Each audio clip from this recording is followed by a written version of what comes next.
What is going on, entertainers? So I'm coming to you guys with another Hollywood Hot Topics. Before I get started, make sure you guys hit that like button. Make sure you guys hit that subscribe button. Let me know what you guys think about this video. And today, we are in the interrogation room, baby. Okay, so we're going to get into Megan versus Tory and also other topics as well. Okay, so first, you know what's so interesting to me about this case?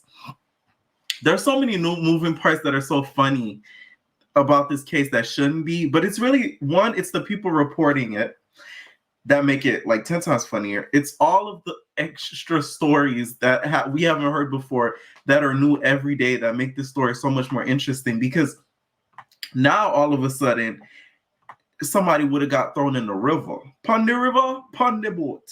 Okay, so it seems as if Megan was gonna go swimming like La Cienega with her feet and have to paddle with her big feet. So it's like, it's just so many things that are being added daily, that it's getting to the point where it's like, oh, we need this to be over, right?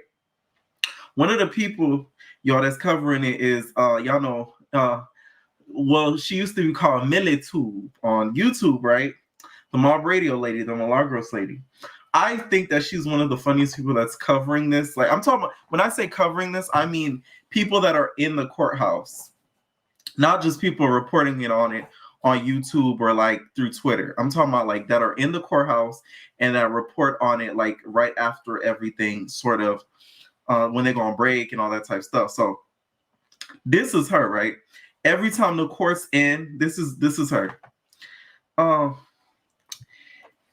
Can you tell us you saw a vehicle when you looked at the window? He said, yeah. Can you indicate where you saw the vehicle? He said, yeah. And then he took the paper and then he took the pen and he circled where the vehicle was. He said, did you see two girls fighting? He said, yeah, they was tussling. So they asked him, when they was fighting, who did you see kicking? They said the taller girl. So Megan was kicking with her hooves. He said, yeah. He said, did one female leave? He said no, but he thought he saw fireworks. Did the short guy end up shooting? He said, yeah. He said he shot like 4 or 5 shots. When he was shooting, was any of them mad? He said, yeah. He said it was aggravated. Didn't you say you saw him get out the car when he tried to get from the other girl? He said, yeah, that's what I said. Let me know what y'all think. That's how Milagros. When I tell you, I'll be gagging, I'll be cracking up every time I watch her report on this because I'm like, bro, this girl is hysterical. He said, yeah. I will say this though. I wish this case was televised because that way we could be able to see a lot of things from an unbiased standpoint. Because even Milagros, you can tell she's not a Megan fan. Like, it's an obvious thing. You could tell she's not a Megan fan whatsoever. She's not Team Megan. Like, she wants Megan to lose. Okay, she wants Tory to get out there with the W. There is rumors out there that are being alleged that they want Tory to take the case. See, I even had the chains to match that she be having. Y'all know she be having in the crochets. She said, yeah. Okay. There is rumors that he's supposed to take the stand. If he does take the stand, I think that would be the dumbest thing the defense could ever do because he's gonna slip up and admit something. I can guarantee you. Tory to me doesn't strike me as the type that's very, very smart with how he moves because we've caught him in a million and one lies. You guys love to say Megan's a liar, which she is. I'm not gonna lie to y'all. She is a liar, but Tory is a liar.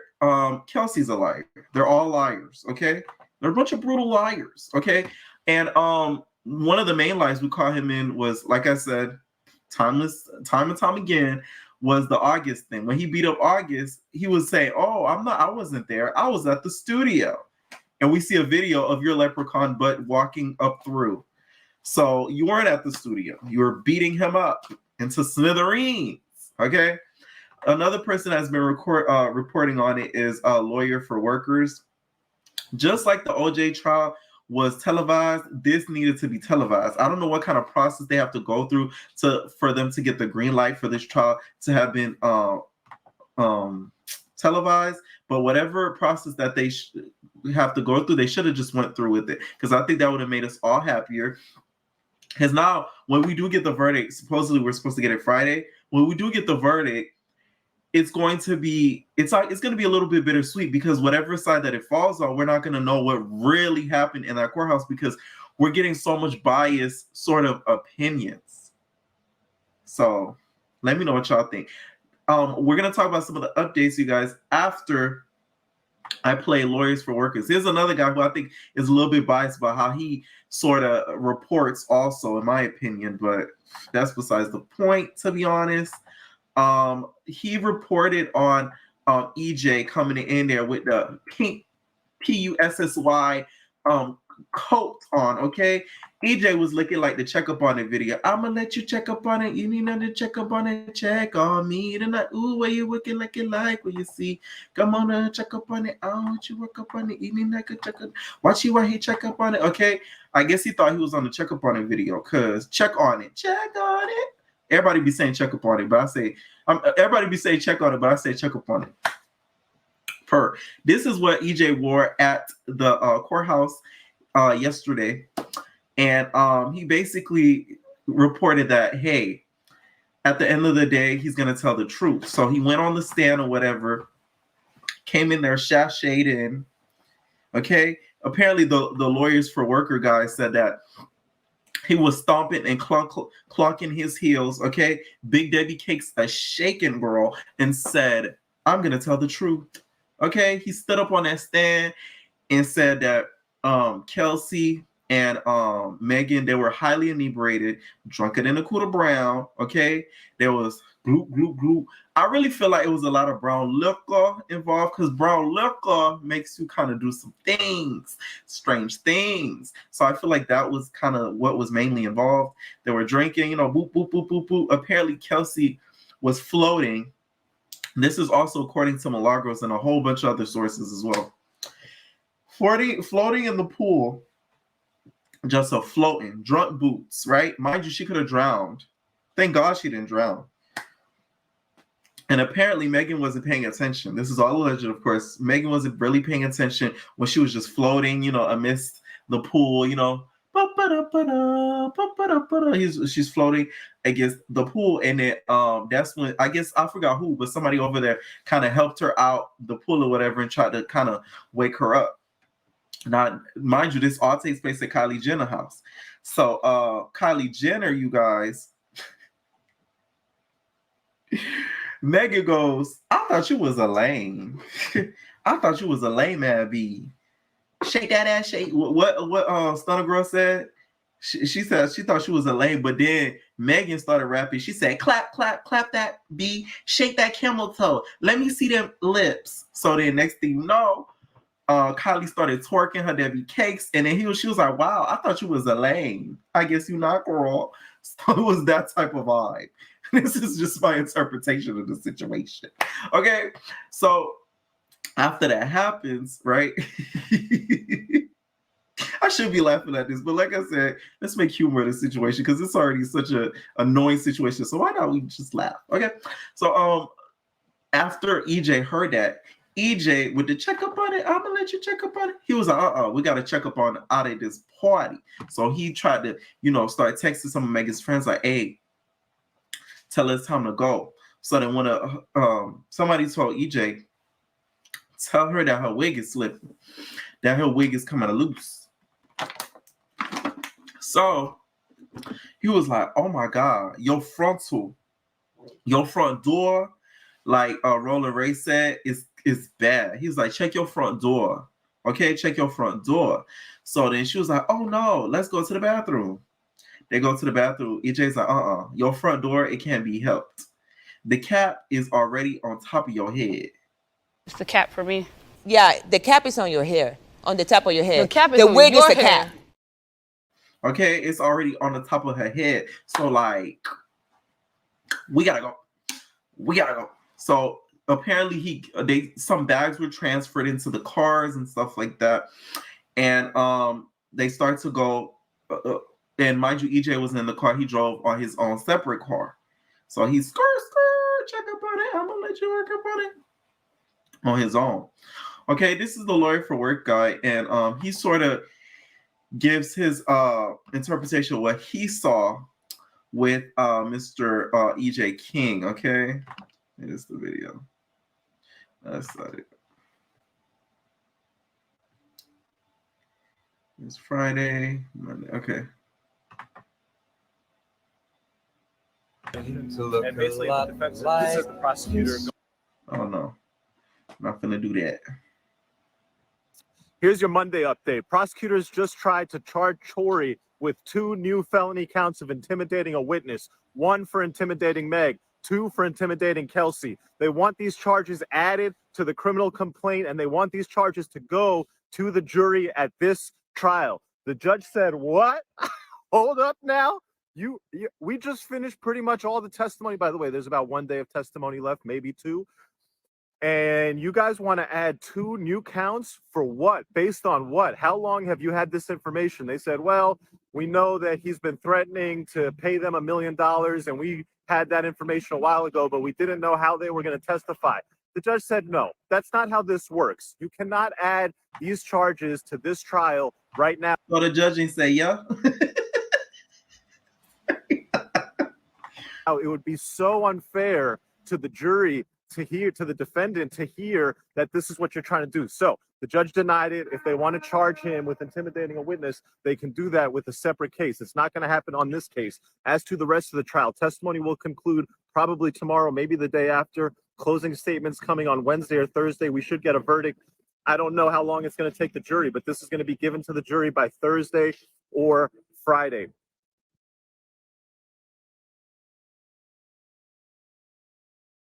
All right, there was a report about a juror having some potential improper contact. The internet was taking a tweet and running with it. That's not what the tweet said. So first off, let's be clear on what the issue with the juror is. There's a juror who has an issue. Has nothing to do with contacting Tory's team. Their issue are medical doctor appointments that were preventing them from being able to attend the trial. They've told the judge, and now the judge is discussing with the lawyers whether, given this juror's need to show up for improper contact between jurors and members of there is no improper contact between jurors.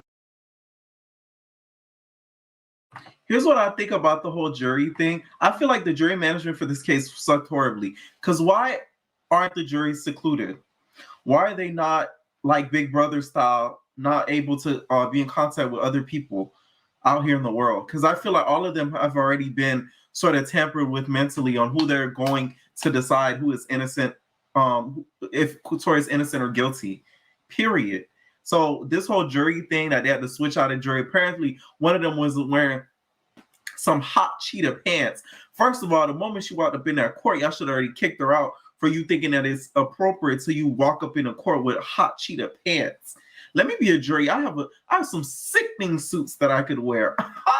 EJ King wouldn't have anything on the kid. I could promise you that. Okay, you want to see a hot pink suit? I got it. You were saying like I would really eat the girls up. So it's like but then jury duty really, really sucks. So I wouldn't want to do that, to be honest. All right, so let's get to today's, right? So basically give you summary of the EJ thing. EJ kind of was basically saying like, hey, Megan was super, super drunk at the end of the day, but also Kelsey was also really, really drunk too. And said that she never really bragged about, that he never bragged about having that heat on her or anything like that and stuff of that sort. And made it seem as if Megan he sort of helped the defense, I believe, from what I've heard from, Hood News reportings in that courthouse. It seemed as if he helped out more of the defense than the prosecution because he made it seem like Megan was acting weird, especially with what she said to Kylie and everything I thought she was a lame.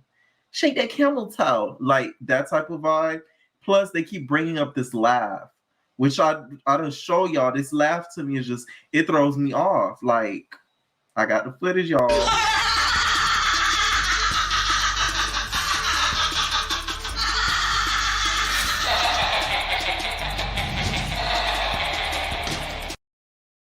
Okay, so it's like apparently she was doing one of those. It was like, and then like it threw everybody off because they're like, why is she laughing like that? Like, did the spirit of Miss Nunn get over her? Okay, so today we have somebody that was looking out the window, like 227 girl was just like, what's going on?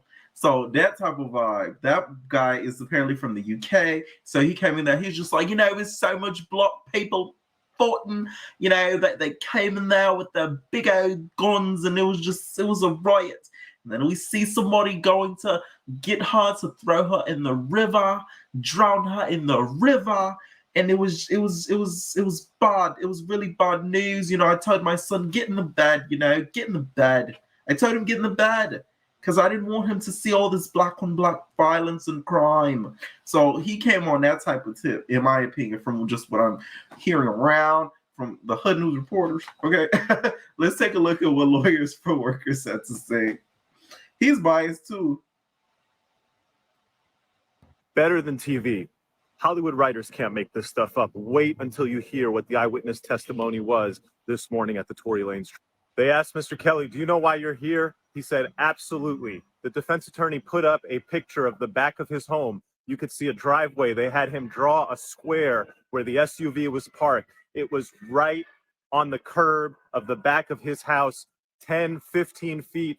His window is overlooking it. He stepped out onto his Juliet balcony and he watched for several minutes as Meg Thee Stallion and Kelsey, the two females, he didn't identify them by name, got out of the car and they were engaged in a fight. It was violent. It was quite aggressive. It started with arguing that woke him up in the middle of the night. Where his house is, often him and his son are woken up in the middle of the night by people who stop in and around the back of his home. This was another night, arguing, escalation, two women fighting. He watched the whole thing while standing on his balcony. Oh my God, it gets crazier.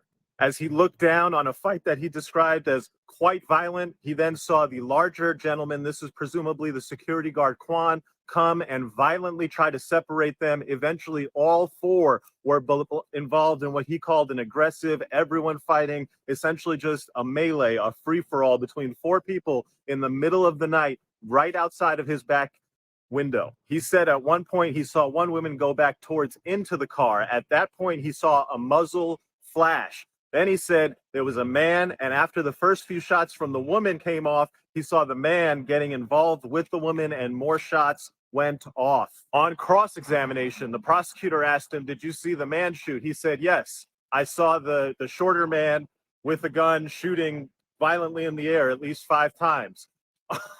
Okay, wait, what? That's not what you just testified. Then the defense attorney went back and asked him, I thought you said you saw the woman and then you saw the man shoot. And he's like, yeah, you have to understand. It was just a crazy free-for-all and it all happened very quickly. And then he said the most shocking thing that has come out in this case, which is that after the shots went off, one woman crawled further away, that the three people then went over there and beat her violently while she was on the ground. They picked her up. They looked like they were going to drag her and throw her into the river. Instead, they dragged her across the street, put her in the car, and drove off. The prosecution, we're on lunch. The prosecution is going to come back, and basically they're trying to build the case that this witness is lying because he's intimidated by the defense, that he never said anything about the muzzle flash going off near Kelsey, and now he's saying all this because he's scared of telling the truth. We'll see how that comes out on direct. Here's a... What I'm gathering from all of this is what I'm really like, because it's like we can't even say this happened now. And this is why a lot of people need to understand, as much as I feel like Tory really did do it just based off of his history and the lies that we've caught him in, even though Megan's a huge liar and she's a little bit of a little slut bucket, a little bit. But we've caught Tory in a bunch of lies and his violent history too. I feel like there was a struggle with the heat with Kelsey. Like they were kind of fighting over the gun, the heat. They're fighting over the heat, and next thing you know, Tory, you got it at the end, and it went off 5 times. This is what I'm really guessing happening, to be honest. I feel like they got into a huge argument. Kelsey and Megan were probably fighting about Tory, like, oh, that's my dude, da, da, da. You a hoe, da, da, da, da. They're going back and forth and stuff like that. Tory's like, calm down, you finna get us in trouble. The police finna come. You know I don't mess with police like that, even though I'm Canadian and I'm not even from here. They're gonna put me back. You feel me? So relax. So he tries to grab the gun from them because they probably got in a huge argument and stuff. And Kelsey's just like, oh, I'll shoot you. Da, da, da. Shut up, Tory. You're not even in this. It's because of you that you in this. So I feel like it was a fight for the gun, and then that's where it went off. This is what I'm guessing. And that's what would explain her hand and her DNA being found on like the magazine and stuff like that. That's the only thing that really makes sense to me, to be honest. I really wish the guy was American.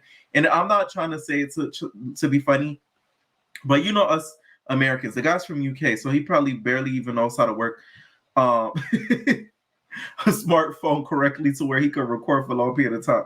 But I feel like if it was an American, they would have put out their phone, they would have recorded it, and we would have gotten another angle of what happened that night. So I really wish it was somebody else house that they was fighting next to, because then this probably wouldn't have been a case. Because if we had another viewpoint, then we wouldn't have all this back and forth. So it's really annoying. But at the end of the day, you guys, make sure y'all hit that like button, okay? Before I continue, Roller Ray told me that he was there also at the scene of the crime, and he said the friends and the exes, they never gonna deal with each other no more till y'all hit that like button. It's time to finish these once and for what.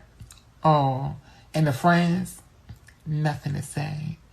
And the exes, still over there. Do I care? No. Oh, soon and soon. Okay. There's only another video that Lawyer for Work has made. Apparently, this lawyer got this barred. So that's like another thing I want to throw in there. But to me, he's a little biased, but he's not too biased. I will say that. Fine. And then I saw something that we should all be embarrassed about as Americans in court. And if I'm wrong, there was a lot of people in that courtroom. Kelly testified. The prosecutor got him to say, hey, look, I saw the short guy, with his arms in the air and the gun going off. And it went off about 5 times. And then the defense went up there and said, hey, did you see the woman going towards back into the car? And did you see the muzzle flash go off with her? He said, yes. And was there a struggle and everybody was fighting? And he said, yes. Then I saw the prosecutors asked the judge that if Tory Lanez takes the stand and testify, we want to talk about his rap lyrics. We want to talk about the tattoos of his guns. We want to talk about how he was arrested in 2019 for something and he was arrested in 2020 for something. We want to talk about he's recently been arrested for August Alsina. The prosecutors, the people of the state of California, that's who they represent. That's the name. It's the people versus Thee Star Peterson. The people, they don't really want to talk about the case anymore. They don't really want to talk about what happened. And this is what I mean where the biasness comes in. At the end of the day, right, if we could talk about who Megan slept with, she slept with Tom, D, and Harry, we could talk about Tory's violent history. That's fair game, in my opinion, because that was brought up 1,000,001 times. If he slept with this person, slept with that person, she ate Kelsey's Big Debbie cakes, Tory might have eaten her Big Debbie cakes. Why can't we talk about your violent past? Because it's called a pattern. If you do something, you're going to probably do it again. Duh. I hate how people are trying to, it's okay for one person, but another person can't do it. Like, we can't talk about anything Tory has done, but who did you sleep with, Megan, that night? You did this, right? You slept with this person, right? You a hoe, yeah. But then we can't talk about you beating up August Alsina. But then when everybody came at you and said, hey, did you beat up August Alsina? No, I was in the studio. And then we see a video of your short self walking out, going to confront him. Come on now. I'm so sick of the hypocrisy. Don't get me wrong. We know Megan's a hoe. We know she's not a good friend. Like, we know all of this. But let's not negate the fact that this man is a terror across these streets now. Like, stop it. Because I feel like if he gets away with this, forget about it. I'm telling you. On that evening with these 4 people in that Escalade. No, now they want to put the man on trial. They want to talk about everything Tory Lanez has ever said and everything that Tory Lanez has ever did. Because however, will he still take the stand when there is the threat that the judge will allow the prosecution to discuss all of his rap lyrics, all of his tattoos, every arrest he's ever had, every single person who's ever accused him of assault, every music video where he's ever made misogynistic lyrics, violent lyrics? Can he still take a stand and tell his truth of your character is not supposed to be on trial? But tonight, Tory Lanez will decide, gee, can I take the stand and defend myself against these allegations?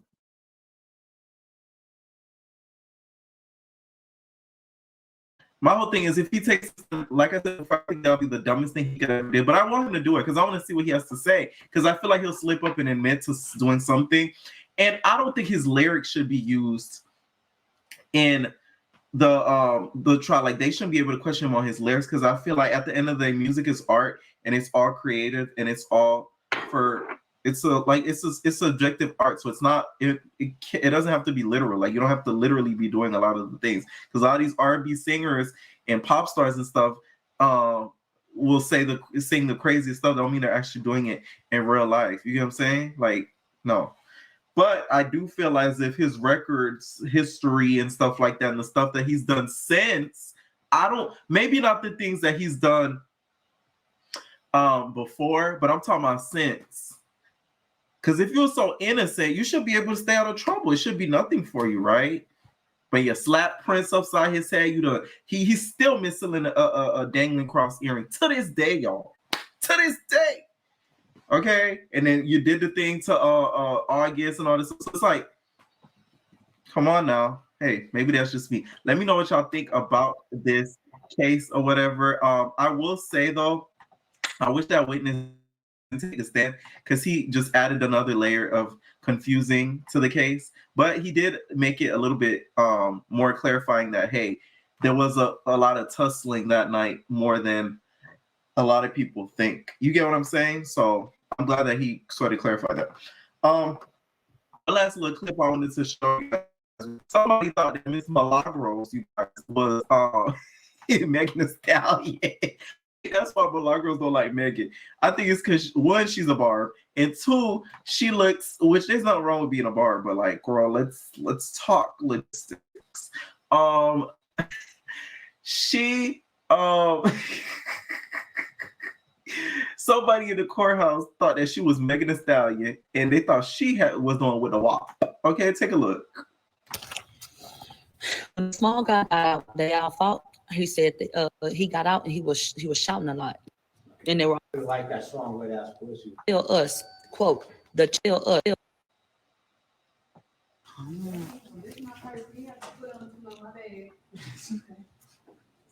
I gotta go. So Hey, man, I really like that song with ass pussy. you like what? What's it like? With ass pussy. You who look to you? Thee Stallion. You think I sing that song? Yeah. I don't. Oh, really? Yeah. Wow. God. Well, hey, I usually think about Frank Sinatra. Okay, I know that's right, but that's okay. She's a beautiful girl. All right. Okay. No, I don't sing that song. Yeah, wop, wop, wop. Just some words. Yeah. No, that ain't me. I'm coming up with a mixtape though. All right. Well, hey, I'll look for it then.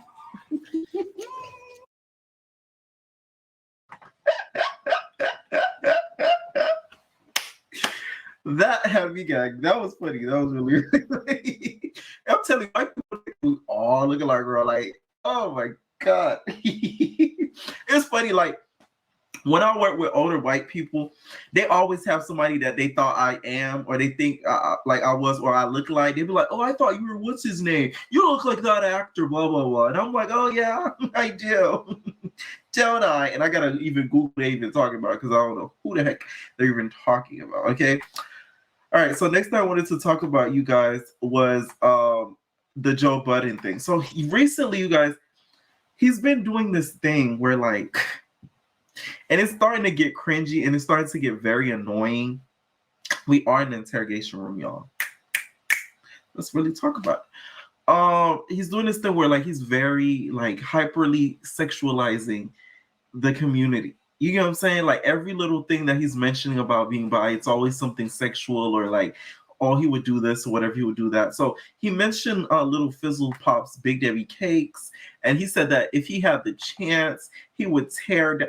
Y'all, the merch is coming soon, you guys. I'm already closing down the designs. I have all the stuff ready. Y'all gonna be gagging at the merch because it's gonna be so nice. It's gonna be so nice. Okay, right in time for Christmas time. I'm gonna try to get it out like right before Christmas, even though y'all won't get it like shipped out by Christmas, but like it's gonna be. Y'all can at least get it before the new year, at least. Okay.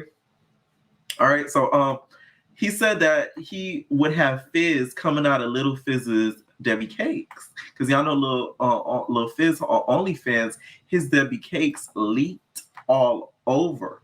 Okay. And a lot of people thought that his Debbie Cakes were pulsating and all this, you know. So, listen, I don't get into those details. I'm not a doctor. Okay.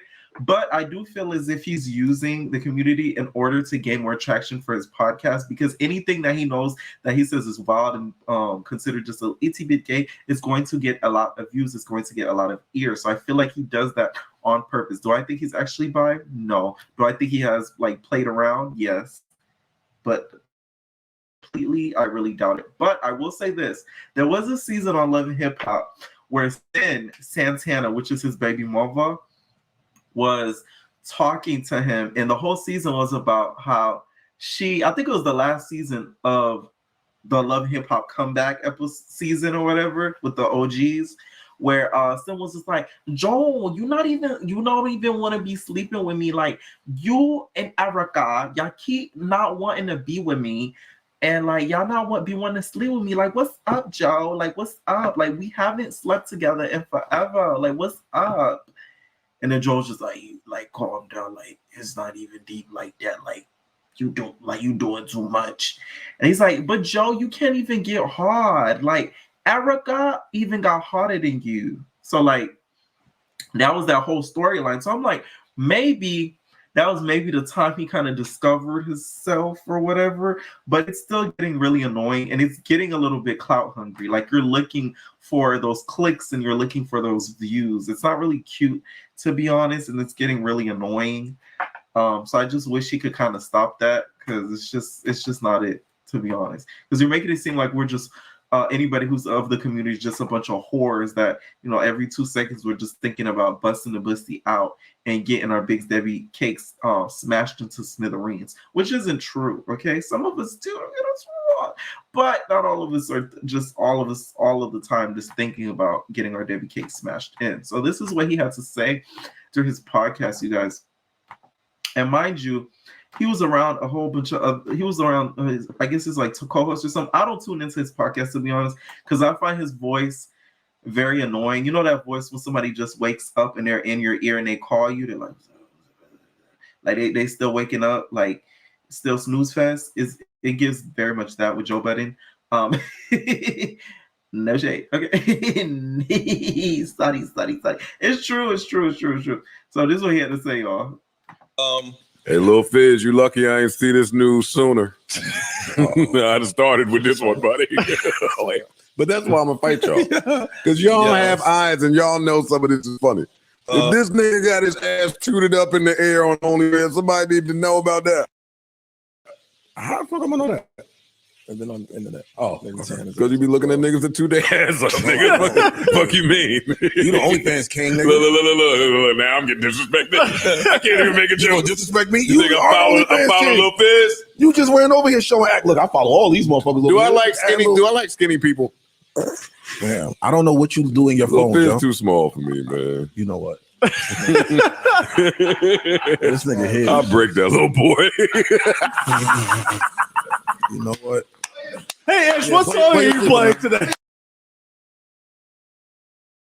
So it's like as if he would be very much into, a Saucy Santana, because, not if you do that on purpose. I'll put a picture up on EJ. I didn't even do that on purpose. Maybe a Saucy Santana, maybe even a King, because they're very tall and statuesque, and they have a little bit more weight to them. What other options can we throw out there? EJ Johnson, that's another one. Maybe those will be the type that he could bust down Tatiana. Okay, but like I said, I really don't believe he's actually bi. If he was to be actually bi and this isn't all for clout, I'll be kind of shocked, to be honest. And I wonder how Sin feels about this. I really want someone to sit down, maybe Megan. I'm gonna let Megan know. Sit down with Sin and ask her, like, how do you feel about your baby father just wanting guys? Like, you get what I'm saying? Like, how does that make you feel? Does it make you feel like you're not enough for him and that's why he kind of stopped dealing with you in a sexual manner? Like that type of vibe. Like, I want to know how Sin Santana feels. And to be honest, Tahira, you dodged a bullet. I want to know what she thinks also. You dodged a big bullet. And also Kaylin, you dodged another bullet too, to be honest. So let me know what y'all think in the comments down below, entertainers, because it could be a whole nother discussion. Okay. Recently, you guys, Mr. Bishop got arrested, and I'm so happy that he did. Oh my God. Bishop Whitehead, you guys, he got arrested for fraud and extortion charges, which I was so happy because I feel as if he makes the church look so bad. So he's accused of convincing a parishioner to invest around $90,000 of her retirement savings with him under the pretense that he'd help her buy a home. Instead, he's allegedly spent the money on thousands of dollars on luxurious items and clothing. Okay. He's also accused of threats of forced abstain and $5,000 from a New York businessman, which the businessman gave to Whitehead. The court states he tried to convince the same businessman to lend him around $500K and give him the interest in real estate transactions in exchange for favorable actions by the NYC government, which he cannot obtain according to the U.S. Attorney's Office. So the man is just a scammer. He's a big scammer. You could kind of tell with his closet and the fashions that he kind of wears, to be honest, and his teeth. Okay. Tell those are very much dentures. Anybody that kind of goes overseas to probably get their teeth done, you shouldn't really trust, to be honest. That's just my opinion. That shows that they're not in fear of their safety, girl. Because if your teeth start breaking and falling apart, girl, you can't fly back in a matter of a day to get them fixed. And the U.S. doctors won't touch those. I'm just saying. So, you know how they robbed his store, or his church, like they robbed it. I really now am second guessing if that actually did happen. Right now, I'm thinking that he kind of set this all up in order for him to be able to file some sort of insurance claim on the church. So that way he'll be able to get even more funds from that. So it's all starting to really, really make sense, to be honest. And with him putting out that lady and his church too, probably some financial stuff was involved with that lady as well. So it's kind of like a big scam involved. And this is why a lot of people feel like they can't go to church. But people like that are what makes the church look bad. But not all churches are like that. So it's kind of bad that he's doing this, to be honest, because he's putting a bad rep on them, right? He did post bail, y'all, and he said just because you're in jail and you get arrested doesn't mean you're guilty, okay? It doesn't mean that at all, which that's something that a criminal usually says. They need to put him in the same jail cell as Todd Chrisley and them, and they should all share a cell, to be honest, since he was so quick to call out Larry Reed for being a homosexual. Okay, remember when he had that live with Larry Reed and he was like, "You a homosexual," and then Larry Reed was like, "Huh?" You would have thought there was balls in Larry Reed mouth. He said, "Huh?" I was like, "Ooh, he gagged you." So take a look, you guys, at what Mr. Whitehead had to say about getting arrested.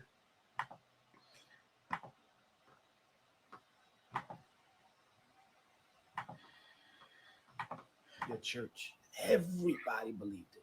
Now we're here. Now we're here. Now we're here. The bishop was arrested, and everybody is coming up with all type of opinions and advices. But I'm gonna tell y'all today that the bishop is not guilty, and I'm gonna fight it. I have the right legal team, and more importantly, I have God. I have a family. My church family is strong, and I want y'all to understand this smile ain't going nowhere. 10 toes down. Thank you guys. God bless you. I love you guys. Ain't nothing changed. I'm still the same bishop. I'm still the same bishop. Amen. Y'all stay focused. And remember this. I'm going to repeat this. Just because you was arrested doesn't make you guilty. Don't drink the Kool-Aid. I'm telling y'all. Y'all drunk it already. Don't drink it again. Give it time. Yeah. Oh, you set up. It's the creamsicle orange soup for me, girl. It's giving creamsicle.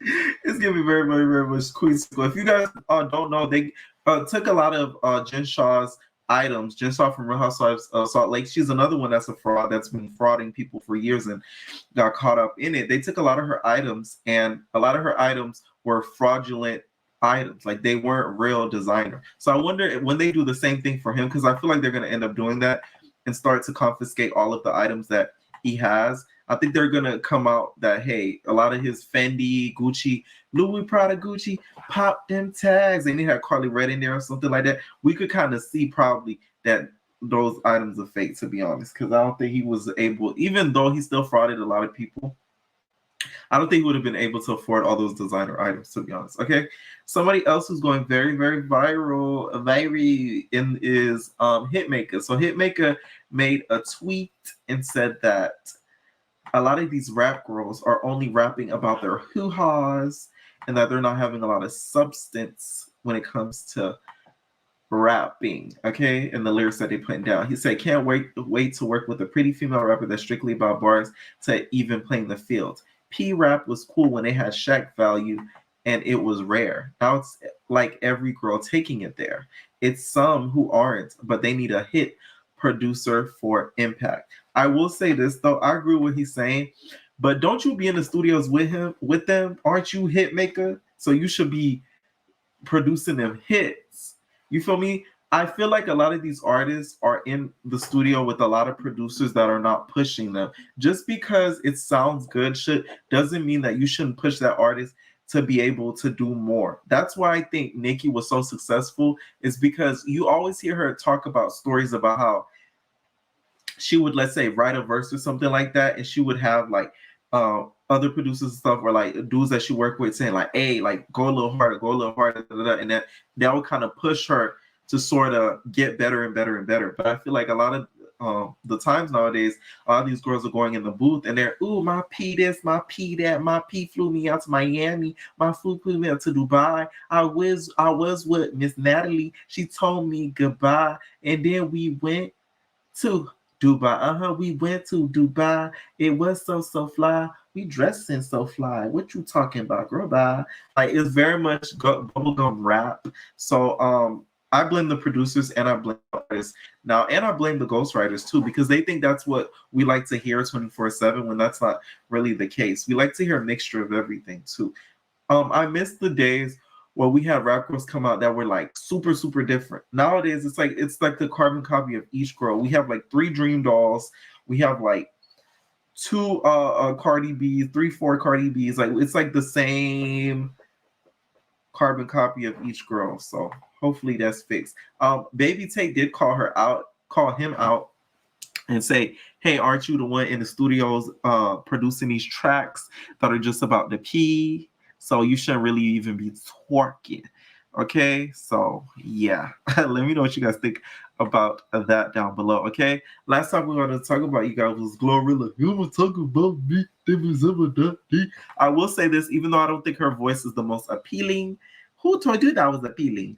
Okay, I feel like she is one of the rappers that have came out recently that actually has a different sound from what we've heard and didn't try to emulate any other rap girl. She didn't come in with the BBL and the big booty and the twerking and boop, boop, boop, Debbie Cake, Debbie Cakes, Debbie Cakes, Debbie Cakes. She didn't come out like that. She came out being herself, and she still hasn't changed from what we've seen so far. The only thing that she's changed is the prices that she wants to pay her assistants, which is very low. Okay. She's still on Facebook and everything like that, so she hasn't really ran away from who she truly is. So she tweeted, people would rather work long 10 to 12 hour shifts at $1 billion company, working 10 times harder on your feet all day, paying the same amount as me, maybe $100 or $200 more. But you also pro support Black businesses. We got to do better. And then someone said, girl, you are paying people starvation wages and being rightfully dragged about it. Will says, I can't wait till my culture comes together. It just shows love to one another. It's like we tear each other down more than anybody else, and it's wicked. I will say this, she is right about this, like the last tweet that she says, because listen, you could be paying the same thing to someone that a white person's paying, but they're gonna go to that white person because they white. It's sad, but that's just the reality of the world, because a lot of people, us Black people, we think other Black people comes with the F-ish. And I'm guilty of this too, because it's like, you know what I'm saying? Like certain people, like it's gonna come with F-ish. So I get how people are thinking that it's a very low fee that she's trying to pay, but you have to think bigger than what she's charging, than what she's paying. The opportunities and the things that it's gonna expose you to. I think this position is for someone with no kids. They still live at home. They don't have any car payments to make. Like their car is paid out. Like they own their own car type stuff. They're not in college. They're fresh out of college actually, and they're looking to get into the entertainment industry, maybe PR side of things, but they're going through as an assistant to try to learn these things. This is the perfect type of job for somebody like that. Not somebody who has probably 2 kids. Like no. This is an entry-level position, in my opinion. It's not no high-paying type of position that anybody should try to strive for. Like it's a little side gig here. Like, you know what I'm saying? So that's just what I think. I do agree with her with the last tweet, though. I will say that most Black people are very, very, very, very guilty of that. Okay, let me know what you guys think about these topics down below. What do you guys think of Megan and Tory's trial day 6 and day 7? Okay, y'all, it's I can't wait till this verdict because it's gonna be finally over. What do you guys think about the pastor getting arrested? Do you guys think he's actually guilty for what he's done? Do you guys think Joe Budden is being a troll? Okay, do you guys think he's actually bi and he likes Debbie Cakes? Or is it all just for fake? Okay, entertainers, leave your comments down below and we are out, babies. Ain't no personal.